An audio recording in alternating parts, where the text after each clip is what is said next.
ক্ষমতা না জনতা। জাতীয় নাগরিক পার্টির নেতাদের মুখে ইনকিলাব জিন্দাবাদ স্লোগান নিয়ে সামাজিক যোগাযোগ মাধ্যমে আলোচনার সৃষ্টি হয়েছে।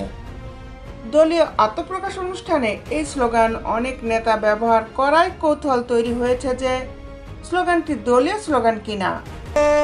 ইনকিলাব জিন্দাবাদ, ইনকিলাব জিন্দাবাদ।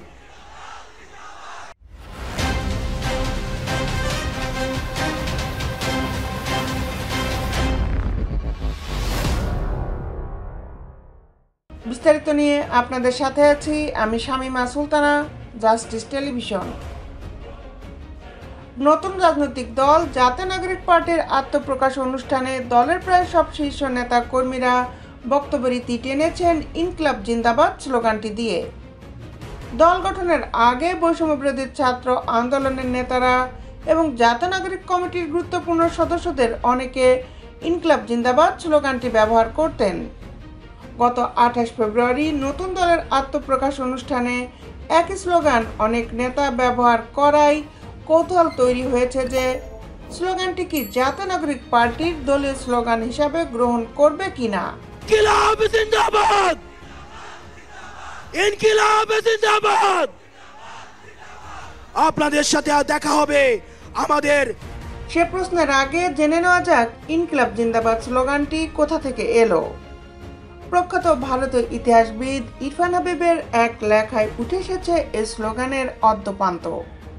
2022 সালের 29শে মে ভারতীয় পত্রিকা ইন্ডিয়ান এক্সপ্রেসে এক লেখায় তিনি উল্লেখ করেছেন 1921 সালে মাওলানা হযরত মোহানি প্রথম স্লোগানটি ব্যবহার করেন। লেখক ও গবেষক মহিউদ্দিন আহমেদ গণমাধ্যমকে জানান, ইনকিলাব জিন্দাবাদ বা বিপ্লব দীর্ঘজীবী হোক স্লোগানটি ভারতীয় কমিউনিস্ট পার্টি এখনও দেয়। তিনি বাংলাদেশে অতীতে ছাত্র ইউনিয়নের নেতা কর্মীদের এই স্লোগান দিতে শুনেছেন। ইনকিলাব জিন্দাবাদ স্লোগানটি সামাজিক ও অর্থনৈতিক বৈষম্যের বিরুদ্ধে লড়াইয়ের অংশ হিসাবে দিয়েছিলেন হযরত মোহানি।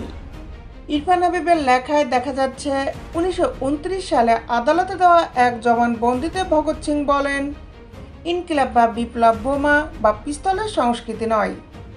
আমাদের বিপ্লবের অর্থ হলো প্রকাশ্য অন্যায়ের বিরুদ্ধে ভিত্তি করে দাঁড়িয়ে থাকা, বর্তমান পরিস্থিতিকে সম্পূর্ণ বদলে দেওয়া।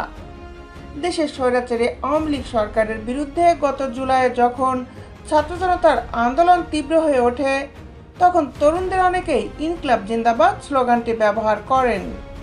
মহিউদ্দিন আহমেদ বলেন, গণ অভ্যুত্থানের নেতৃত্ব দানকারী ছাত্রদের মতে 5 আগস্ট যদি একটি বিপ্লব হয় সে বিপ্লব দীর্ঘজীবী হোক।